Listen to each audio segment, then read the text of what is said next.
ಇಲ್ಲ, ಚುನಾವಣೆಗೆ ನಾವೇನು ತಯಾರಿ ಏನಿಲ್ಲ. 365 ದಿನ ಕೆಲಸ ಮಾಡ್ತಾ ಇದ್ದೀವಿ. ಅದರಿಂದ ಹೊಸದಾಗಿ ಚುನಾವಣೆ ತಯಾರಿ ಮಾಡುವಂಥದ್ದು ಇಲ್ಲ. ಅವರು ಪಾಪ ಯಾವ ಅಭ್ಯರ್ಥಿ ಆದರೂ ನಿಂತ್ಕೊಳ್ಳಿ, ಅದೇನಿಲ್ಲ. ಅವ್ರಿಗೇನು ಕ್ರೆಡಿಬಿಲಿಟಿ ಇದೆ ಅನ್ನೋದು ಅವ್ರಿಗೆ ಗೊತ್ತಿದೆ. ಅದರಿಂದ ಅವ್ರ ಬಗ್ಗೆ ನಾವು ಮಾತಾಡೋದು ಸುಮ್ಮನೆ ಯಾಕೆ ಮುಗಿದೋಗಿರೋ ಕಥೆ. ಅದು ನಿಮ್ಮ ಭಾವನೆ ಅಷ್ಟೇ. ಏಟದಿಂದ ಹುಲಿನೋ ಅಥವಾ ಬೇರೆ ಏನೋ ಅಂತ ಹೇಳಿದ್ರೆ ಸಂತೋಷ ಪಡ್ಬೋದು. ಇರಲಿ ಅವರು ಪಾಪ ಅವರು ಎಲ್ಲ ವಿದ್ಯೆಗಳನ್ನ ಪ್ರದರ್ಶನ ಮಾಡ್ತಾರೆ.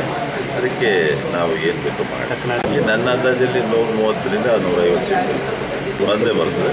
ರಚನೆ ಮಾಡ್ತೀವಿ. ಏಕೆಂದರೆ ಇದು ಕೇವಲ ನನ್ನ ಭಾವನೆ ಅಲ್ಲ, ನನ್ನ ಆಶಾ ಭಾವನೆ ಅಲ್ಲ. ಇದು ಜನಗಳಲ್ಲಿರ್ತಕ್ಕಂಥ ಒಂದು ಆಕ್ರೋಶದ ಭಾವನೆ ಅಲ್ಲ. ಇದು ಹೇಳಿ ವಿಜಯನಗರದಲ್ಲಿ PDAಯಿಂದ ರಚಿತಗೊಂಡಂಥ RPC ಲೇಔಟು, ಚಂದ್ರ ಲೇಔಟು, ವಿಜಯನಗರ ಇದೆಲ್ಲ ಯಾರೂ ಏನು ಮಾಡಬೇಕಾಗಿಲ್ಲ. ಇದೆಲ್ಲ 45-50 ವರ್ಷದಿಂದಲೇ ಎಲ್ಲ ಮಾಡಿರೋದು. ಗೊತ್ತಾಯ್ತಾ? ಸುಮ್ಮನೆ ನಾವೇನೋ ಈ ತಾರ ಹಾಕೋದು, ಮೋರಿ ಕೆಲಸ ಇರೋ ಮೋರಿ ಕಿತ್ತಾಕ ಕೆಲಸ ಮಾಡೋದು ಬಿಟ್ಟರೆ ಇನ್ನೇನು ಕೆಲಸ ಇದೆ. ಇಲ್ಲಿ ಮುಖ್ಯವಾಗಿ ಆಗಬೇಕಾಗಿರ್ತಕ್ಕಂಥ ಕೆಲಸ ಬಡವರಿರೋಂಥ ಏರಿಯಾ, ಈ ಬಾಪೂಜಿ ನಗರ ಇರ್ಬೋದು, ಅಗ್ರಹಾರ ಇರ್ಬೋದು, ಗಾಳಿ ಆಂಜನೇಯ ವಾರ್ಡ್ ಇರ್ಬೋದು, ಇಂಥ ಏರಿಯಾಗಳಲ್ಲಿ ನಾವು ಕೆಲಸ ಮಾಡಬೇಕು. ಆ ಕೆಲಸ ಮಾಡೋದಕ್ಕೆ ಎಲ್ಲ ವ್ಯವಸ್ಥೆಯನ್ನು ಮಾಡಿಕೊಟ್ಟಿದ್ವಿ. ಎಲ್ಲ ಕೆಲಸನೂ ಮಾಡಿಕೊಟ್ಟಿದ್ವಿ. ನೀರು ಇರ್ಬೋದು, ಕುಡಿಯೋ ನೀರು, ಮೂಲಭೂತ ಸೌಕರ್ಯಗಳೆಲ್ಲ ಮಾಡಿಕೊಟ್ಟಿದ್ದೀವಿ. ಏನು ಅಂಥದ್ದು ಸಮಸ್ಯೆಗಳೇನಿಲ್ಲ. ಕಸದ ಸಮಸ್ಯೆ ಆಗಲಿ, ಆ ಮನೆಗಳು ಕಟ್ಟೋದಾಗಲಿ, ಬಡವರು ಮನೆಗಳು ಕಟ್ಟಿಸ್ಕೊಟ್ಟಿದ್ದೀವಿ. ಎಲ್ಲ ಕೆಲಸನೂ ಮಾಡಿದ್ದೀವಿ. ಇದು ಜನಗಳ ಮೇಲೆ ಬಿಟ್ಟಿದೆ.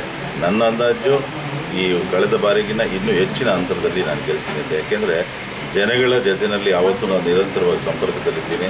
ಜನಗಳ ಕಷ್ಟ ಸುಖಕ್ಕೆ ನಾನು ಸ್ಪಂದಿಸಿದ್ದೀನಿ. ಸರ್ಕಾರದ ವತಿಯಿಂದ ಸ್ಪಂದಿಸಿದ್ದೀವಿ. ನನ್ನ ಸ್ವಂತ ಇದರಿಂದ ನಾನು ಸ್ಪಂದನೆ ಮಾಡಿದ್ದೀನಿ. ವಿದ್ಯೆಗಾಗಲಿ, ಆರೋಗ್ಯಕ್ಕಾಗಲಿ ನಾನು ಯಾವತ್ತೂ ಇಲ್ಲ ಅಂದರೆ ನನ್ನ ಕೈಲಾಗುತ್ತೆ ಎಲ್ಲ ಸೇವೆ. BJP ಸರ್ಕಾರದ ವೈಫಲ್ಯಗಳನ್ನ ಬಳಸ್ಕೊಳ್ಳೋದು ಪ್ರಶ್ನೆ ಇಲ್ಲ.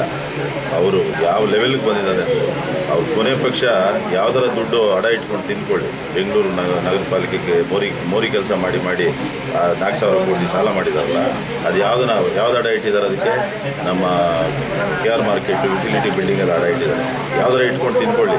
ಬಡವರು ಕೊಡೋ ಪೆನ್ಷನು, ಬಡವರು ಕೊಡೋ ರೇಷನ್ ಕಾರ್ಡಲ್ಲಿ ರೇಷನ್ 20 kg ಹಾಕಿ ಅದರಲ್ಲೂ ಕೊಡದೆ ಅವರು ಅನ್ಯಾಯ ಮಾಡಿದಾರಲ್ಲ, ಅದು ಯಾವತ್ತೂ ಬಡವರು ಯಾವತ್ತೂ ಸಂಪೂರ್ಣವಾಗಿ ವಿಫಲ ಆಗಿದೆ. ಯಾಕೆಂದರೆ ಅವರು ಕೊಟ್ಟಂಥ ಜನ ಆದೇಶನ ಅವರು ದುರುಪಯೋಗ ಮಾಡಿಕೊಂಡು ಆಂತರಿಕ ಕಚ್ಚಾಟದಿಂದ ಕಂಪ್ಲೀಟ್ ಅವರು ಸಂಪೂರ್ಣವಾಗಿ ನಾಯಕತ್ವವನ್ನು ಕಳ್ಕೊಂಡ್ರ ಪಕ್ಷ ಅಂತ ಖಂಡಿತವಾಗ್ಲೂ ಯಡಿಯೂರಪ್ಪನವರು ಒಂದು ಮೇರು ನಾಯಕರಿದ್ದರು. ಅವರು ಹೊರಟೋದ್ರಲ್ಲ, ಅವರು ಕಳಂಕಿತರಾಗಿ ಹೋದರು. ಅವ್ರು ಹೋದ್ಮೇಲಂತೂ ಇನ್ನು ಯಾರು ಕಾಂಗ್ರೆಸ್ ಪಕ್ಷ ಒಂದು ವೇಳೆ ಅಧಿಕಾರಕ್ಕೆ ಬಂದರೆ ಮುಖ್ಯಮಂತ್ರಿಯನ್ನು ಯಾರನ್ನು ನೀವು ಇಷ್ಟಪಡ್ತೀರಾ? ಹೈಕಮಾಂಡ್ ಯಾರನ್ನು ಸೆಲೆಕ್ಟ್ ಮಾಡಿದ್ರು ಅವರು.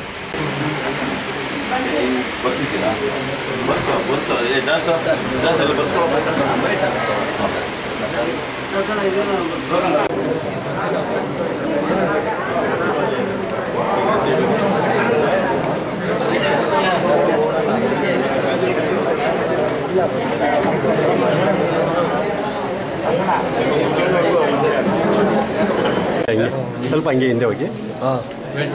ಸರ್ ನಮಸ್ಕಾರ. ಸರ್ ನಮಸ್ಕಾರ. ಸರ್ FTV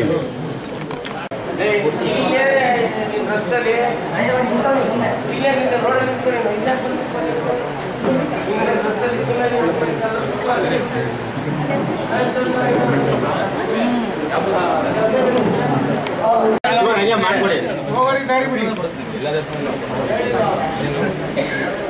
ಸ್ವಲ್ಪ